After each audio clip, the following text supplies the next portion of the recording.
राजू चुपचाप कहीं पर बैठा हुआ था। कोई आदमी उसके पास आया तो राजू को ठीक ही लगा। अब ये राजू कौन है, कौन आदमी आया इसके पास, इसके पहले क्या क्या घटनाएं घटी, कुछ भी पता नहीं। राजू एक नदी के किनारे बैठा हुआ है, चुपचाप काफी देर से बैठा हुआ था। इतने में कोई उसके पास आया तो उसे ठीक ही लगा। Something to relieve the loneliness of the place, सन्नाटा को तोड़ने के लिए ठीक ही था। The man stood gazing reverentially on his face. जो आदमी आया वो राजू की ओर बड़ी इज्जत की नजर से देख रहा था। ये ध्यान देने वाली बात है कि वो इज्जत की नजर से देख रहा था। इसका मतलब राजू की पर्सनैलिटी कैसी होगी, रिक्शे वाली जैसी अच्छी होगी। किसको आप रेवरेंशियली देखते हैं, किसको आप इज्जत की नजर से देखते हैं? किसी अनजान आदमी, जिसकी पर्सनैलिटी इंप्रेसिव हो। तो ये आदमी राजू को इज्जत की नजरों से देख रहा है। Raju felt amused and embarrassed. Raju को थोड़ी सी हंसी भी आई, थोड़ी सी शर्मिंदगी भी महसूस हुई। सामने वाले आदमी से राजू ने कहा, sit down, sit down if you like, बैठ जाओ, अगर मन कर रहा है तो बैठ जाओ। The other accepted the suggestion with a grateful nod. सामने वाले आदमी ने राजू के प्रस्ताव को स्वीकार किया। सामने नदी की ओर उतरा। 2-3 कदम, 2-3 सीढ़ियों के बाद नदी थी। उसने हाथ मुंह धोया। Wiping himself dry with the end of a checkered yellow towel on his shoulder. उसके कंधे पर एक पीले रंग का तौलिया था। उसने तौलिया से मुंह पोंछा। Took his seat 2 steps below the granite slab on which Raju was sitting. और राजू जहां पर बैठा हुआ था, जिस ग्रेनाइट स्लैब पर बैठा हुआ था, उससे 2 सीढ़ियां नीचे उतर करके ये आदमी बैठ गया। इसका क्या मतलब निकलता है? राजू एक ऊंची जगह पर बैठा हुआ था, किसी पत्थर पर, और यह आदमी आया तो राजू से दो सीढ़ी नीचे उतर करके बैठ गया। इसका मतलब पहले ही मतलब बतला दिया गया है कि राजू को ये आदमी इज्जत की नजरों से देख रहा था और राजू के समकक्ष बैठने की ये कोशिश नहीं करता है। ये राजू के पैरों के पास बैठने की कोशिश करता है। तो आमतौर पर किसके पैरों के पास बैठते हैं? इज्जत और बड़े के। अगर आप सामने वाले को इज्जत की नजर से देख रहे हैं, सामने वाले को आदर के भाव के साथ देख रहे हैं, तो आप इस प्रकार से उसके समकक्ष नहीं बैठते। एक मिनट, अभी 2 सीढ़ियां नीचे उतर करके बैठ गया। नदी के किनारे सीढ़ियां बनी हुई है, तो 2 सीढ़ी नीचे उतर करके बैठ गया। सूरज डूब रहा था। नेक्स्ट पैराग्राफ देखिए। Raju asked, where are you from? थोड़ी देर की चुप्पी के बाद राजू ने उस आदमी से पूछा कि कहां से आ रहे? आखिर बातचीत तो कुछ शुरू करनी थी। आदमी ने जवाब दिया, आई एम फ्रॉम मंगल। मैं मंगल गांव का हूं रहने वाला। मैं मंगल से आ रहा। वेयर इज मंगल? मंगल गांव है कहां? इसका मतलब क्या निकला कि राजू इस क्षेत्र के लिए नया है। उसे नहीं पता है कि आसपास कौन सा गांव है। The other waved his arm indicating a direction across the river. आदमी ने हाथ के इशारे से बताया कि नदी के पार मंगल गांव है। मैं वहीं का रहने वाला हूं। Not far from here. यहां से ज्यादा दूर नहीं है। My daughter lives nearby. Page number 6 पर जाइए। My daughter lives nearby. समीप के गांव में मेरी बेटी रहती है। I had gone to visit her. मैं अपनी बेटी से ही मिलने के लिए गया था। I'm now on my way home. और अब घर लौट रहा हूं। I left her after food. दिन के भोजन के बाद मैं अपनी बेटी के घर से वापस अपने घर की ओर चल पड़ा। She insisted that I should stay on to dinner. मेरी बेटी ने आग्रह किया कि मुझे रात का भोजन भी करना चाहिए, but I refused. लेकिन मैंने इनकार कर दिया। क्यों इनकार कर दिया? खाना अच्छा नहीं लगता है क्या इसको? मैंने इनकार कर दिया। It would have meant walking home at nearly midnight. अगर मैं बेटी के घर रात के भोजन के लिए रुकता तो इसका मतलब कि मुझे आधी रात में घर लौटना पड़ता। नॉट अफ्रेड ऑफ एनीथिंग, डर किसी चीज से नहीं लगता है, but why should we walk when we ought to be sleeping in bed. लेकिन रात में सोने के वक्त इंसान अनावश्यक रास्ते में सफर क्यों करे? आप तो ठीक बोल रहा है। 12 बजे रात में दोस्त के घर से खाना खा करके अंधेरी रात में क्यों घर लौटिएगा? दिन में ही खाना खा करके लौट जाइए। ये भी ठीक कर रहा है। राजू बोलता है कि यू आर वेरी सेंसिबल, आदमी तुम बड़े समझदार मालूम होते हो, इसका भी ध्यान रखिएगा। विलन वास्तव में समझदार, ये आदमी जो है वास्तव में समझदार आदमी मालूम होता है कि भाई रात में यात्रा करने से अच्छा है कि चाक से हजारीबाग रात में 11 बजे आने से अच्छा है कि दिन में 2 बजे आ जाए। ये समझदार आदमी ही करेगा। अब राजू सचमुच में इसकी समझदारी की प्रशंसा कर रहा है या राजू की आदत है इस तरह की बोलने की? देखेंगे आगे। थोड़ी देर तक ये लोग चुप रहे, फिर एक लाइन नीचे देखिए। उस आदमी ने बोलना शुरू किया, my daughter is married to my own sister's son. मेरी बेटी की शादी मेरे भगना से हुई है, मेरे बहन के बेटे से हुई। ऐसा होता है क्या? No sir.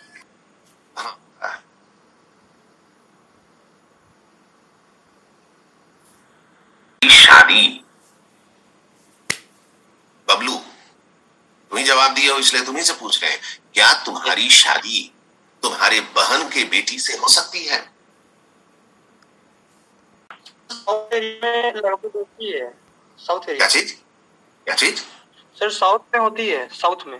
दक्षिण भारत में होती है, दक्षिण भारत में होती है, महाराष्ट्र में भी होती है, मुसलमानों में होती है, ठीक है, कुछ कम्युनिटीज में होती है। तो हम लोग जो बड़े इत्मीनान से और बहुत घमंड से बोल देते हैं मुसलमानों को कि तुम लोग बहुत बुरे हो, ऐसा ऐसा करते हो, तो हम लोगों के यहां भी तो हो रहा है। देख लीजिए नमूना यहां पर। तो कभी किसी की संस्कृति पर प्रतिकूल टिप्पणी नहीं करेगी, ये ध्यान रखिएगा। बोलता है कि मेरी बेटी की शादी मेरे भगना से हुई है, so there is no problem. इसलिए जब मर्जी होता है मैं अपनी बेटी के घर चला जाता। बेटी के घर गए या भगना के घर गए, बात तो बराबर है, और किसी को कोई ऐतराज भी नहीं होता है। Why should anyone mind in any case if you visit daughter. तो राजू ने कहा कि अपनी बेटी के घर जाओगे तो भला किसी को ऐतराज क्यों हो? इस आदमी ने कहा it is not considered problem, ये उचित नहीं है, बार बार बेटी के घर जाना उचित नहीं है, इसलिए मैं नहीं जाता। Raju like this rambling talk. Raju को ये बातचीत पसंद आ रही। चलो कोई आदमी बात करने के लिए तो मिला। He had been all alone in this place for over a day. एक दिन से ऊपर राजू यहां पर था। पिछले 24 घंटे से 36 घंटे से राजू इसी नदी के किनारे बैठा हुआ और कोई भी उससे बातचीत करने वाला नहीं था। तो अगर ये आदमी आ गया बातचीत करने के लिए तो मुझे अच्छा ही लगा। बिल्कुल फोन आया, देखते हैं। राजू पिछले 24-36 घंटे से यहां पर है, अकेला भी हो, कोई बातचीत करने वाला नहीं है, तो कोई बातचीत करने वाला मिल गया तो अच्छा ही हो। उसके बाद आफ्टर दिस एक लाइन नीचे, the villager resumed the study of his face with intense respect. यह गांव वाला राजू की ओर बड़ी इज्जत की नजरों से देख रहे। And Raju stroked his chin thoughtfully to make sure that an apostolic beard had not suddenly grown there. और राजू अपनी ठुड्डी को सहला रहा था ऐसा ऐसा कि कहीं साधु सन्यासियों जैसी दाढ़ी तो उसके चेहरे पर नहीं उग गई। ये आदमी उसकी ओर ऐसे गौर से क्यों देख रहा है? It was still smooth. गाल अभी उसके चिकने थे। He had had his last shave only 2 days before. 2 दिन पहले ही उसने दाढ़ी बनवाई थी and paid for it with the hard-earned coins of his jail time.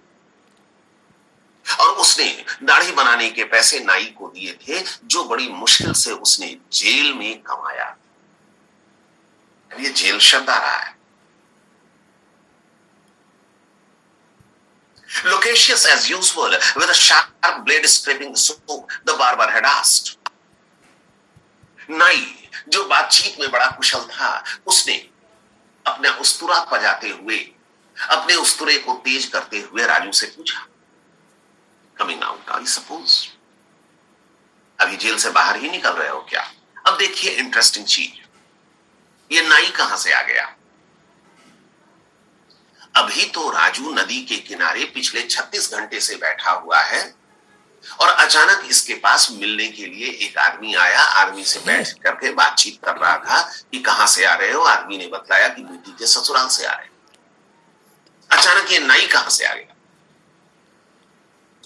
याद रखिए, ये कहानी फ्लैशबैक टेक्निक में चल रहा है और प्रेजेंट पास्ट इतना अधिक मिक्स होता है कि कंफ्यूजन हो जाएगा। तब आपको टीचर की जरूरत होगी। कहानी जब शुरू हुई तो प्रेजेंट में शुरू हुई और अचानक एक पन्ने के बाद राजू पास्ट में चला गया। 2 दिन पहले की घटना याद करने लगा। नाई के पास गया था दाढ़ी बनवाने के लिए। नाई ने अपना उस्तरा तेज करते हुए पूछा कि बस तुरंत निकल ही रहे हो क्या जेल से? राजू चुप रहा, कुछ बोला नहीं। He felt irritated at the question. थोड़ा सा चिड़चिड़ा गया। थोड़ी देर के बाद फिर नाई ने पूछा दाढ़ी बनाते हुए, जस्ट कमिंग आउट, बस निकल ही रहे हो क्या तुम जेल से? राजू को लगा कि इस आदमी से बहस करना बेकार, ये अनुभवी आदमी है, इसको अंदाज है कि कौन जेल से आ रहा है और कौन सावन भर दाढ़ी नहीं बनाया था इसलिए दाढ़ी बढ़ गई है। इसलिए राजू कुछ बोला नहीं। राजू ने पूछा उससे, हाउ डू यू नो, तुमको कैसे पता चला कि मैं जेल से निकल करके आ रहा हूं? I have spent 20 years shaving people here. मैं पिछले 20 सालों से लोगों की दाढ़ियां बना रहा हूं यहीं पर, इसी जगह। Didn't you observe that this place was the first shop you left the jail gate? ध्यान दिए तुम कि जेल से निकलने के बाद ये पहली दुकान पड़ती है। तो जेल से कोई भी निकलेगा तो घर जाने के पहले दाढ़ी वगैरह बनवाएगा कि नहीं बनवाएगा? थोड़ा सा फ्रेश लुक रहेगा, इसलिए लोग यहां पर आते हैं दाढ़ी बनवाने। और मुझे अंदाज लग जाता है कि ये आदमी जेल से निकला। ये आदमी राजू को एक बेहद महत्वपूर्ण बात बतलाता है जो राजू बाद में अप्लाई करेगा और ये आपके लिए भी सबक है। नाई बोलता है राजू से, half the trick is to have your business in the right place. अगर बिजनेस में सफल होना है तो आधा काम तो आपका तब हो जाएगा जब आप अपने बिजनेस को सही जगह पर शुरू करेंगे। मीट का दुकान चलाना है और ब्राह्मणों की बस्ती में खोल लीजिए, चलेगा? कुछ ही नहीं कहा। नो सर, नहीं चलेगा, क्योंकि सर वो ब्राह्मण है, ब्राह्मण लोग नहीं खाते हैं। पूजा स्टोर खोलना है और जाकर के बुचड़ टोली में खोल लीजिए, चलेगा? नो सर, नहीं चलना है। आपको जिंदगी में तरक्की करना है तो करियातपुर में बैठे रहिए, हो पाएगी तरक्की?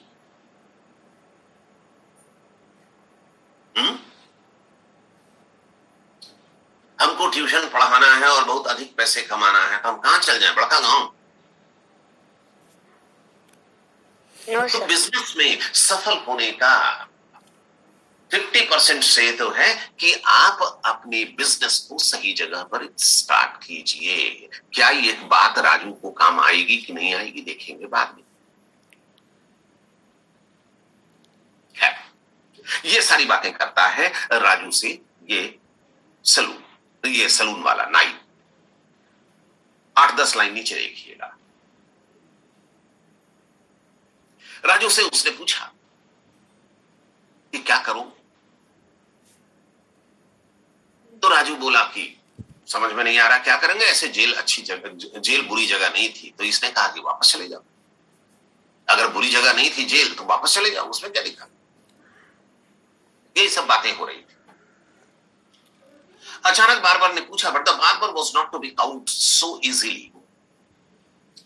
बार्बर लगातार राजू से प्रश्न किए जा रहा था, आसानी से मान नहीं लिया। एक लाइन नीचे उसने राजू से पूछा, 18 months और 24, कितने साल की सजा हुई थी? 18 महीने कि 2 साल? Raju felt admiration for the man. Raju गदगद हो गया इस आदमी के इंटेलिजेंस से कि आदमी तो बेहद इंटेलिजेंट है, इसमें कोई शक की बात नहीं, सब कुछ अनुमान बिल्कुल सही सही लगा रहा है। He was a master। यह नाई जो था बेहद अनुभवी प्रतीत हो रहा। राजू बिना गुस्साए हुए बोला इससे, सो वाइस, तुम तो काफी अकलमंद हो। देखिए, इसके पहले राजू ने किसको वाइस बोला था? पेज नंबर 6 में एक आदमी जो नदी के किनारे बैठा हुआ था उसको बोला था कि आदमी तो तुम समझदार मालूम होते हो। अब ये दूसरा आदमी से मिला है नाई, उसको भी बोल रहा है कि आदमी तो तुम समझदार मालूम होते हो। यू आर सो वाइस, आदमी तो तुम समझदार मालूम होते। Annoying. Why do you ask questions? तुम क्यों पूछ रहे हो? तुम अपने पता कर लो कि मैं कितने दिनों के लिए जेल गया था। 2 लाइन नीचे वो नाई थोड़ा सा गदगद हो गया और बोला, just to get it out of you, बस केवल हम तुमसे कंफर्म होना चाह रहे। चेहरा देख करके तो लगता है, 1 लाइन नीचे, you are a 2 years old। चेहरा देख करके तो लगता है कि तुमको 2 साल की सजा हुई। राजू पूछा कि कैसे पता तुमको? नाई ने कहा, you would look different if you have been in for 7 years। अगर तुम 7 साल के लिए जेल जाते तो शक्ल सूरत बिल्कुल बदल जाती, और तुम आदमी शरीफ मालूम होते हो, इसलिए मुझे उम्मीद है कि तुम 2 साल के लिए जेल गए। What else have I not done? और मैंने क्या नहीं किया? तो नाई ने बतलाया कि तुम्हें देख करके लगता है कि तुमने कोई बड़ा अपराध नहीं किया है, किसी की हत्या नहीं की है, कोई बड़ा चोरी नहीं किया है, डकैती नहीं किया। 2 लाइन नीचे राजू बोला, गो ऑन, व्हाट नेक्स्ट? आगे बताओ। यू हैव नॉट अबडक्टेड और रेप्ड एनीवन। तुमने न किसी का अपहरण किया है, न किसी के साथ रेप किया है, और set fire to a house, न ही तुमने किसी के घर में आग लगाई। छोटा मोटा अपराध तुमने किया होगा। राजू ने कहा कि मैं तुम्हें 4 आना दूंगा। 4 आना मतलब 25 पैसा। 25 पैसा। 1 आना बराबर 6 पैसा। 6 पैसा। 6 पैसा। मैं तुम्हें चवन्नी इनाम दूंगा अगर तुमने बता दिया। तो नाई बोला कि सब आलतू फालतू का काम हमको नहीं करना है। नाई ने दाढ़ी बना दी। राजू से पूछा कि क्या करोगे? 1-2 पैराग्राफ नीचे देखिए, not a bad place. Raju ने बताया कि जेल कोई बड़ी बुरी जगह नहीं है। 1 लाइन नीचे, फ्रेंड पीपुल देयर, भले लोग हैं वहां जेल में, but I hate to be awakened every morning at 5। लेकिन जेल में हर रोज सुबह 5 बजे जगा दिया जाता था, ये मुझे पसंद नहीं था। इसका मतलब क्या निकलता है कि राजू थोड़ा सा आराम तलब किस्म का आदमी था। जेल में तो मस्ती से उसको खाना पीना सब कुछ मिल जा रहा था, कोई काम नहीं करना, कुछ नहीं करना। दिक्कत क्या चीज थी राजू कि सुबह सुबह उठा देना, फिर इसी तरह से बातें करता है। अगले पैराग्राफ की अंतिम 2 लाइन, नाई ने राजू की दाढ़ी बना दी और उसके बाद बोला, यू लुक लाइक महाराजा। अब महाराजा की तरह तुम दिखाई दे रहे हो। उसने राजू को कहा, इसका मतलब कि राजू दिखने में कैसा होगा? Smart boy. हैंडसम। हैंडसम होगा। शायद यही वजह है कि नदी के किनारे जो आदमी बैठा था वह भी राजू को देख करके इज्जत भरी नजरों से देख रहा। राजू को इज्जत भरी नजरों से देख रहा था, यानी राजू देखने में तो अच्छा होगा, इसमें कोई शक की बात नहीं है। 2 आदमियों ने कंफर्म किया है इस बात। नेक्स्ट पैराग्राफ देखिए, the villager on the lower step looked up at his face. गांव वाला जो राजू से 2 सीढ़ी नीचे बैठा हुआ था, राजू की ओर इज्जत भरी नजरों से देखा। देखिए फिर कहानी कहां चली गई, प्रेजेंट में या पास्ट में? प्रेजेंट में। प्रेजेंट में। फिर वापस प्रेजेंट में आए। राजू ने उससे पूछा, why do you look at me like that? तुम मेरी ओर इस तरह से क्यों देख रहे हो? आंख बका जाएगा कोई भी आदमी। राजू ने पूछा कि तुम मुझे इस तरह से क्यों देख रहे हो? द मैन रिप्लाइड, आदमी ने जवाब दिया, आई डोंट नो, पता नहीं, पता नहीं। राजू का तो मन चिड़चिड़ाया, लेकिन राजू कुछ बोला नहीं। राजू को तो मन किया कि बोल दे कि अरे मूर्ख, हम अभी जेल से बाहर निकल करके आ रहे हैं, तुम क्या हमको ऐसे इज्जत की नजरों से देख रहे हो। लेकिन राजू ने कुछ बोला नहीं और राजू को लगा कि शायद सामने वाले का दिल दुख।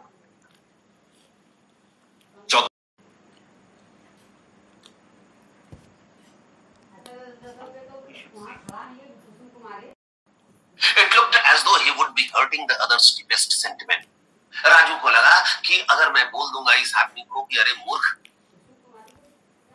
मेरा कोई अता पता ठिकाना नहीं है, मैं जेल से निकला हूं और यहां पर आकर के बैठा हुआ हूं, राजू ने नहीं बोला, ये सोच करके कि सामने वाले का दिल दुख जाएगा। और अगर आप भावना है कि ये काम नहीं करते हैं, सामने वाला दुखी हो जाएगा, सामने वाला नाराज हो जाएगा, तो आप एक के बाद एक गलतियां करते रहे। पता नहीं राजू का ये स्वभाव है या राजू इस आदमी को दुखी नहीं करना चाहता, क्या है पता नहीं। उस आदमी ने कहा राजू से पैराग्राफ की अंतिम line, I have a problem sir, मेरे एक समस्या है। किस आदमी ने कहा? वह आदमी जो नदी के किनारे आकर के राजू से 2 कदम नीचे बैठा। उस आदमी ने राजू से कहा कि मेरी एक समस्या है। किसी अनजान आदमी से आप बात करते हैं क्या? यहां से जा रहे हैं पटना, बस पकड़ने के लिए बस स्टैंड में बैठे हुए हैं, वहां पर एक आदमी मिला, आदमी के बगल में जाकर के बैठे और उसको आप बोल दिए कि मेरी एक समस्या है। ऐसा करते हैं क्या? No sir. नहीं करते। आप कब ऐसा करते हैं? जब आपका कॉन्फिडेंस रिस्टोर्ड हो जाता है कि ये आदमी मेरे काम का हो सकता है। उस आदमी ने कहा, इसका मतलब कि इस आदमी को राजू के पर्सनैलिटी से ये आदमी काफी इंप्रेस्ड मालूम हो रहा है। इस आदमी ने कहा कि मेरी एक समस्या है। राजू ने कहा कि टेल मी अबाउट इट, बोलो। राजू ने उस आदमी से कहा कि बोलो क्या problem? The old habit of affording guidance to others asserting itself. Raju के अंदर दूसरों को राह दिखाने की जो जबरदस्त इच्छा थी फिर से जोर मारने लगा। इसका मतलब ये राजू की आदत है कि राजू दूसरों की समस्याओं को सुलझाता है, दूसरों को राह दिखाने की कोशिश करता है। फिर जेल चला गया और जेल से निकला तो फिर उसको एक आदमी मिला कि मेरी एक समस्या है। ये फिर लग गया उसमें समाधान करने। अब पता नहीं इसी समस्या के कारण इसको फायदा होगा कि नुकसान होगा, देखते हैं। आप बाइक से जा रहे हैं, रास्ते में एक लड़की मिली और बोली कि भैया एक समस्या है, मेरे पास रिक्शा का पैसा नहीं है, हमको आगे तक चौराहा तक छोड़। क्या करेंगे? छोड़ देंगे सर, छोड़ देंगे। मूर्ख हैं आप, मूर्ख हैं, ऐसी गलती कभी नहीं कीजिएगा। ये सर लड़की है तो नहीं करना चाहिए सर। किसी के साथ नहीं करना चाहिए, किसी अनजान आदमी के साथ। आप स्कूटी में उसको बिठाए, अपने बाइक में बिठाए, 2 कदम चलने के बाद बोलेगी कि जितना पैसा है, मोबाइल है, निकाल कर दे दो, नहीं तो हल्ला मचाएंगी, तो हमको तंग कर रहे हो। क्या कीजिएगा?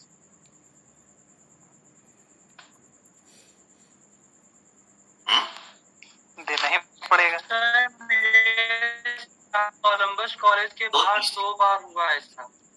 तुम्हारे साथ 2 इंसान थे, तो मुझे, हाँ सर, बोल रहे थे कि मुझे 3 नंबर थाना तक जाना है, मेरे पास पैसे नहीं है, तो क्या मुझे छोड़ दोगे?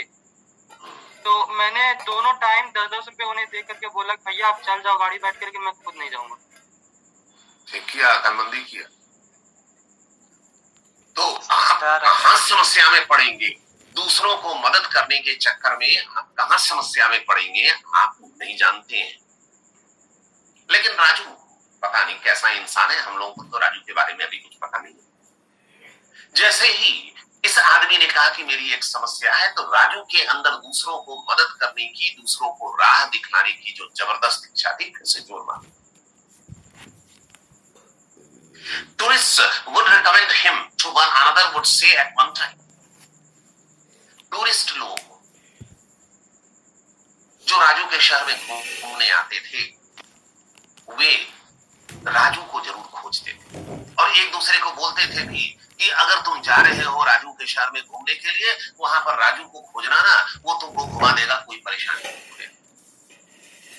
राजू दरअसल एक टूरिस्ट गाइड था मालगुडी शहर में, और जो कोई भी घूमने आता था उसको राजू घुमाता था, बदले में उसको पैसे मिलते थे। यही इसका पेशा था। अगला पैराग्राफ देखिए। उसी पैराग्राफ में देखिए अंतिम 3 line, 4 line. It was in his nature to get involved in other people's interests and activities. ये राजू की आदत थी कि दूसरों के मामले में उलझ जाता। अदरवाइज राजू मन ही मन सोच रहा है, नदी के किनारे बैठा बैठा। Otherwise Raju often reflected, I should have grown up like 1,000 other normal persons. अगर मैं दूसरों की समस्या में नहीं उलझता तो आम इंसान की तरह मैं भी जिंदगी जी रहा हूं। आम इंसान की तरह मैं भी जिंदगी जी रहा। अगला paragraph. My troubles would not have started. मेरी समस्याएं शुरू ही नहीं होती। फिर वापस राजू पास्ट में चला गया, प्रेजेंट से पास्ट में गया, फिर प्रेजेंट में आया, फिर पास्ट में चला गया। राजू बोलता है कि मेरी समस्या स्टार्ट ही नहीं होती। Raju said in the course of narrating his life story to this man. Raju ने ये बात कही इसी आदमी को अपनी जीवन कथा बताते। किस आदमी को? जो नदी के किनारे बैठा हुआ है इसके पास। राजू ने इस आदमी को अपनी जीवन कथा सुनाई, और दरअसल इस जीवन कथा को राजू ने सुनाया बहुत बाद में, 2-4 साल के बाद। लेकिन हम लोगों के नॉवेल में ये कथा पहले आ गई। राजू ने इस आदमी को बतलाया, और इस आदमी का नाम क्या था? वेलन। नेक्स्ट लाइन में, to this man who was called Velan at a later stage. Raju ने इस आदमी को जिसका नाम था वेलन अपनी जीवन कथा सुनाते हुए कहा कि मेरी समस्याएं शुरू ही नहीं होती। बट फॉर रोजी, अगर मेरी मुलाकात रोजी नाम की लड़की से नहीं होती, मेरी मुलाकात रोजी नाम की लड़की से हुई और मैं उसकी समस्याएं सुलझाने में लग गया, और फिर मुसीबतों से घिर गया, और अंत कैसे हुआ? जेल। मैं जेल चला गया। राजू ये कहानी वेलन को, जो नदी के किनारे बैठा हुआ है, उसको सुनाएगा, लेकिन 4 साल के बाद। अब रोजी नाम से क्या लगता है? ये लड़की देखने में कैसी होगी? मिनी स्कर्ट पहने हुए, लंबे बाल चोटी वाले या छोटे छोटे बाल? रोजी नाम से क्या लगता है? खूबसूरत हो गए, लंबे बाल। खूबसूरत हो गए, लंबे बाल। सर रोजी छोटी नाम बाल की होगी। लड़कियों के लंबे बाल होते हैं जी। नो सर, छोटा बाल होगा, और सर मिनी स्कर्ट पहनी होगी। मिनी स्कर्ट पहनी होगी। अंदाज हम लोग लगाने की कोशिश करते हैं। जब सर, सब कुछ छोटा है। लिटरेचर पढ़ते हैं तो आप अपने से सोचने की कोशिश की, बाकी तो किताब में लिखा हुआ होगा ही। आगे में रोजी का डिस्क्रिप्शन जरूर होना चाहिए। आप क्या सोचते हैं, आप क्या दिमाग लगाते हैं, ये बेहद इंपॉर्टेंट है। ये बेहद इंपॉर्टेंट है कि आप क्या सोच रहे हैं, आप क्या दिमाग लगा रहे हैं। ये इंपॉर्टेंट है। तो रोजी देखने में कैसी होगी?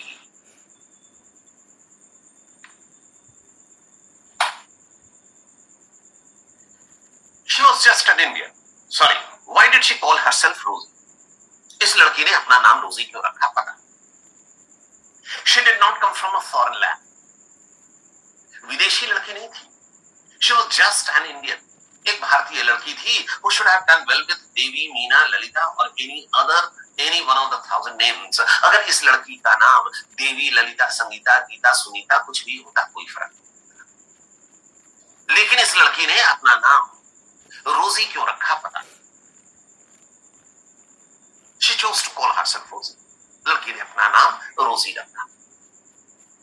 तो लड़की ने रखा होगा कि लड़की के माँ बाप ने रखा?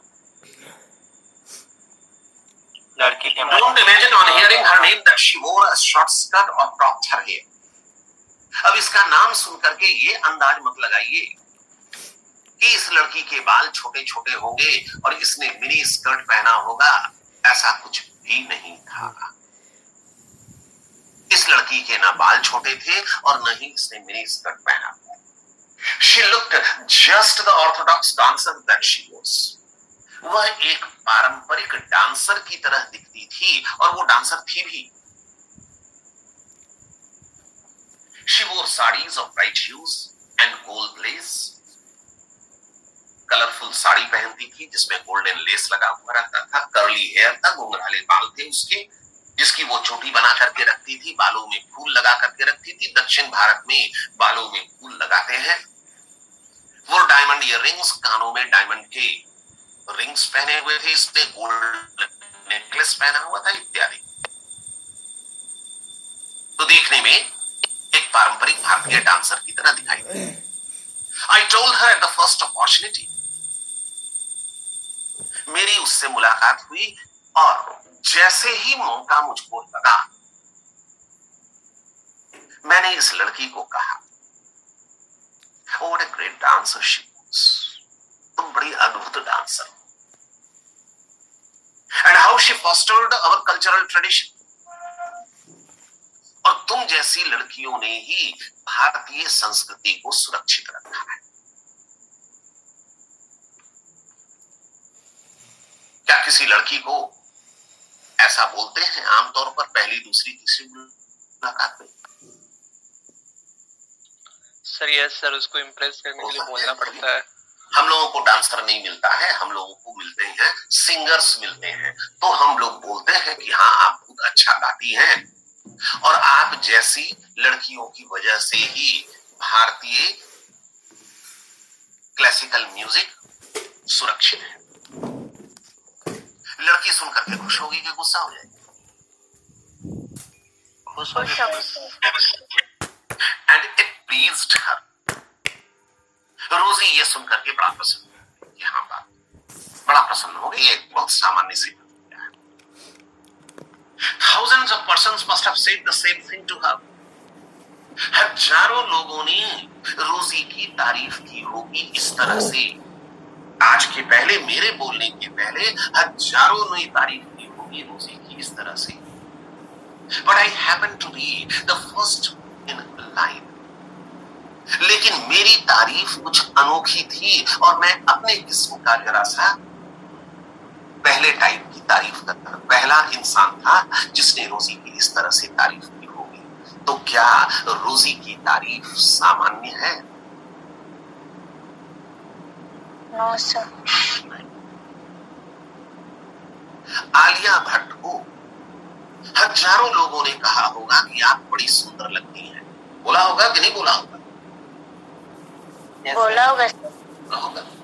लेकिन मैंने जब कहा आलिया भट्ट को कि आप बड़ी सुंदर लगती हैं, तो मेरा अंदाज कुछ विशेष था और अपने लाइन में मैं पहला आदमी था जो आलिया भट्ट को इस प्रकार से उसकी तारीफ की। इसका मतलब कहीं कुछ गड़बड़ है,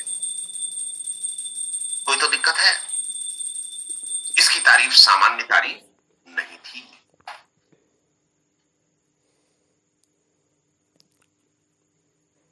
Anyone likes to hear flattering sentiments. किसी की भी तारीफ कीजिए उसको अच्छा लगता है, किसी की भी तारीफ कीजिए उसको अच्छा लगेगा। मेरी तारीफ कीजिएगा तो वो भी अच्छा लगेगा, आपकी तारीफ हम करेंगे तो आपको भी अच्छा लगेगा। हर किसी को अपनी प्रशंसा अच्छी लगती है। And more than others, I suppose dancers. लेकिन डांसर्स को अपनी तारीफ ज्यादा ही अच्छी लगती है। डांसर्स को, गीत गाने वाले को, इन लोगों को आप घंटे घंटे बोलिए कि आप बड़ा अच्छा नाच करती हैं तो अच्छा लगेगा इन लोगों को। 1 मिनट के लिए डिस्कनेक्ट कर रहे हैं, फिर हम लोग मिलते हैं। हम आपकी प्रशंसा करें, आपको अच्छा लगेगा।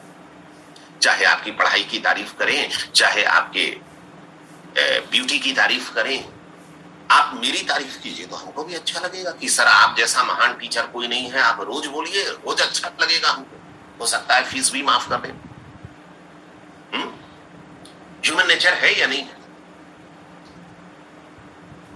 रोज सुबह उठ करके पापा को गले से लिपट जाइए और बोलिए कि पापा आप जैसा पापा दुनिया में कोई नहीं है, किसी का पापा नहीं है। देखिए 15वें दिन अगर आपको नया मोबाइल नहीं मिल गया तो मेरा नाम ट्राई कीजिए। किसको किसको चाहिए जी नया मोबाइल? ट्राई कीजिए, देखिए मिल जाएगा। चलिए, anyone likes to hear flattering sentiments. हर कोई अपनी प्रशंसा चाहता है, and more than others I suppose dancers. लेकिन डांसर्स को अपनी प्रशंसा बड़ी अच्छी लगती, जरूरत से ज्यादा अच्छी लगती है। They like to be told every hour of the day how well they keep their steps. आप डांसर्स को बोलते रहिए घंटे घंटे कि तुम पैर रखती हो तो लगता है कि हिरन चल रही है। बस आप बोलते रहिए। तुम आंखें बंद करती हो तो लगता है कि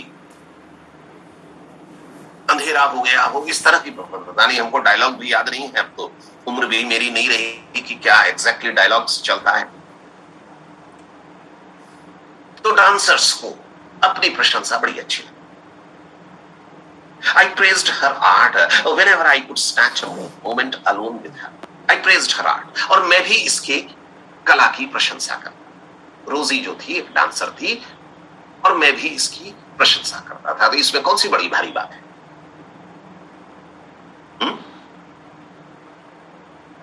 हर कोई प्रशंसा करता होगा आलिया भट्ट की कि तुम बहुत अच्छी एक्टिंग करती हो, तो कोई अनोखी बात नहीं है। लेकिन इसकी बात अनोखी है। I praised her art whenever I could snatch a moment alone with her. जैसे ही मैं उसको अकेले में पाता था तो मैं उसकी कला की प्रशंसा करता था। अकेले में क्यों भाई? अगर प्रशंसा करनी है तो 10 लोगों के बीच में करेंगे, ज्यादा अच्छा लगेगा। अकेले में प्रशंसा क्यों करेंगे? उसका इंटेंशन अलग था सर। इंटेंशन तो अलग है।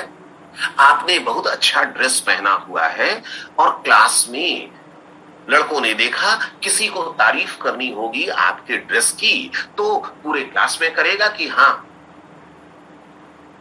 आज अल्पना बड़ा अच्छा ड्रेस पहन करके आई है, कोई दिक्कत नहीं है। लेकिन व्हाट्सएप करे आपको चुपके से, तब तो दिक्कत है। प्रशंसा के भाव में कोई और भाव है। याद रखिए, हम लोगों को पढ़ना है ह्यूमन नेचर। लिटरेचर जो है study of man and manners है। तो आप जितना अच्छा पढ़ेंगे उतना अच्छा समझेंगे। जब कभी भी राजू अकेले में पाता था रोजी को तो वह रोजी के कला की प्रशंसा, रोजी की प्रशंसा नहीं करता था, रोजी के कला की, डांसिंग की प्रशंसा करता। और कैसे? जोर से बोल के, विस्पर इन हर ईयर, उसके कानों में, उसके करीब जाकर के उसके कानों में मैं आहिस्ता से फुसफुसा करके बोलता था, तुम बड़ी अच्छी डांसर।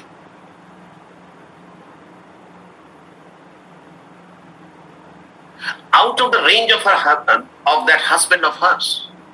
और इतना धीमा बोलता था और अकेले में बोलता था कि रोजी का पति मेरी प्रशंसा को सुन न सके। आपको क्या लगता है कि राजू अपनी प्रशंसा में बेहद ईमानदार है? No sir. नहीं, हमको तो नहीं लगता है। हमको तो नहीं लगता है। ऐसा तो हम नहीं करेंगे जब तक कि मेरे मन में कोई बुरी नीयत ना हो। हम तो नहीं करेंगे।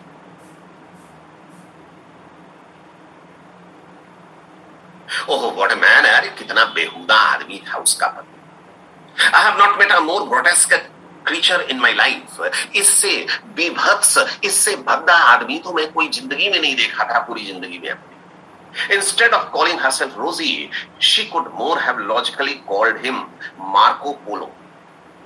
अपना नाम रोजी रखने के बजाय वह अपने पति का नाम रख देती मार्को पोलो। मार्को पोलो एक इटालियन यात्री था, मध्य युग में भारत आया। ये मार्को पोलो दिखाई देता है। पूरे नॉवेल में रोजी के पति का असली नाम कहीं पर नहीं आया है, बस यही मार्को के नाम से ही जाना जाएगा, मार्को पोलो के नाम से जाना जाएगा। देखने में कैसा था? He dressed like a man about to undertake an expedition. कपड़ा लत्ता ऐसे पहने हुए रहता था मानो कि बस अभी यात्रा पर निकलेगा। थिक कलर्ड ग्लासेस, गॉगल्स पहने हुए रहता था मोटे ग्लास का, थिक जैकेट पहने हुए रहता था, थिक हेलमेट, माथा पर हेलमेट पहने हुए है हर वक्त, और बरसाती पहने हुए रहता था कि बस कोई बोलेगा और मैं तुरंत निकल पड़ूंगा। अंतरिक्ष यात्री टाइप का दिखता था।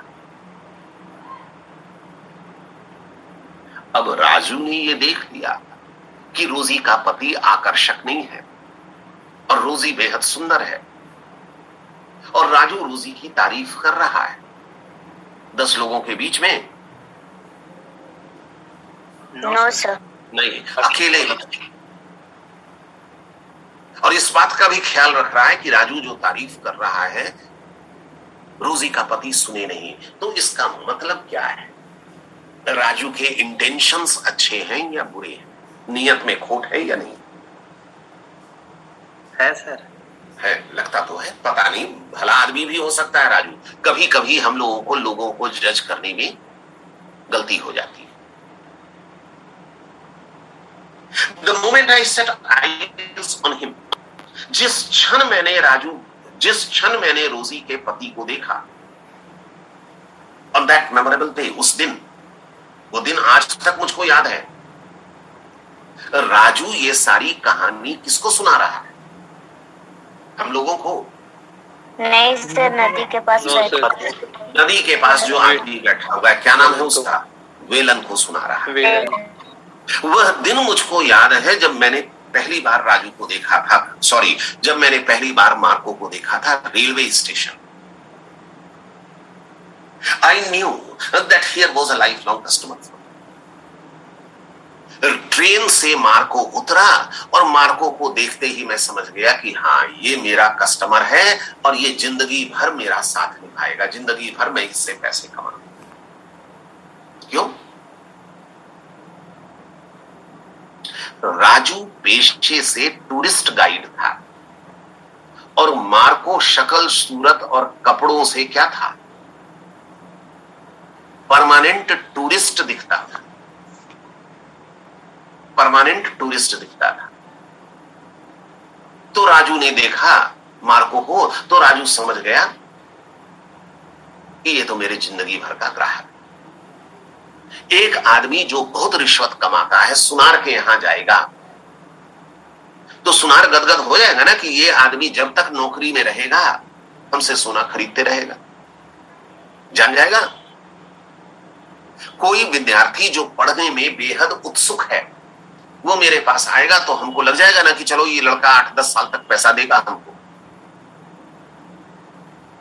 कोई फैशन का बेहद शौकीन आदमी कपड़े के दुकान में जाएगा तो दुकानदार प्रसन्न होगा ना कि हाँ, ये आदमी है सो साल में 5-7 ड्रेस तो जरूर खरीदेगा हमसे। तो वही राजू है।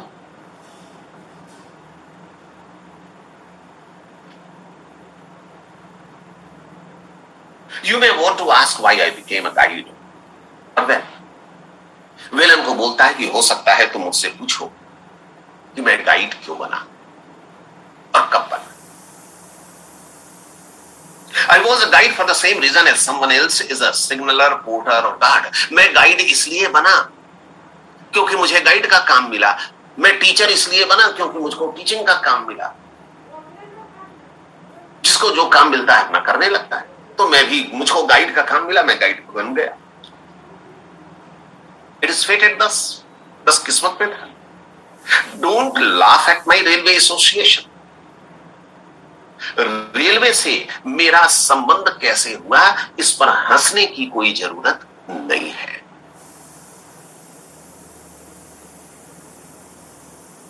The railways got into my blood very early in life. Railway तो मेरे खून में था। दरअसल कहानी क्या थी? इसकी एक छोटी सी झोपड़ी थी और दुकान थी। इसकी एक छोटी सी झोपड़ी थी और दुकान थी। पेज नंबर 11 पर चलिए, line number 4। Ours was a small house opposite the Malgudi station. हम लोगों का घर जो था वह मालगुडी रेलवे स्टेशन के सामने था। छोटा सा दुकान। पिताजी ने अपने हाथों से इस घर को बनाया था। अब गरीब आदमी है तो अपने से बनाता है कि कलकत्ता से मिस्त्री बुलवाता है। He had dug the earth। नींव उन्होंने खोदी थी। नीडेड द मड, मिट्टी उन्होंने साना था और जोड़ जाड़ करके किसी तरह से मकान बना लिया था। छत किस चीज की थी? एस्बेस्टस की या ढलैया वाला छत?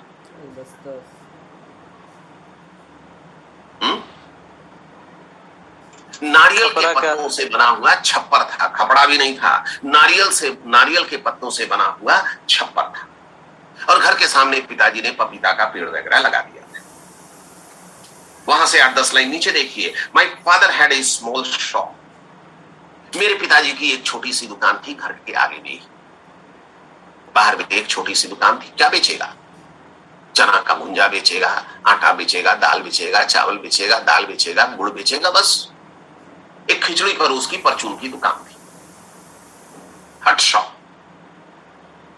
पिताजी उस दुकान पर बैठा करते थे और जब कभी भी मुझको मौका मिलता था, दोपहर के समय में जब पिताजी भोजन के लिए अंदर जाते थे तो दुकान पर मैं बैठता था। और कोई ग्राहक आता था तो मैं पिताजी से पूछ लिया करता था कि कितना पैसा लेना है, क्या करना है, इत्यादि इत्यादि। अब दुकान का अनुभव इसको बेहद महत्वपूर्ण है। जो बच्चा कम उम्र से दुकान पर बैठेगा उसको जिंदगी का अनुभव बहुत अधिक होगा, क्योंकि भांति भांति के लोगों से वो दुकान पर मिलेगा और जितने तरह के लोगों से मिलेगा उसका अनुभव उतना ही बढ़ेगा। तो ये जिंदगी के सबक दुकान पर बैठ करके सीख रहा। आप मेरे बच्चे को जो क्लास 10th में है बेवकूफ बना सकते हैं, लेकिन एक ऐसा बच्चा जो क्लास 5th में पढ़ रहा है और किराना दुकान चलाता है, आप उसको बेवकूफ नहीं बना सकते। पेज नंबर 12 सेकंड पैराग्राफ से शुरू करेंगे, याद रखिएगा। Page number 12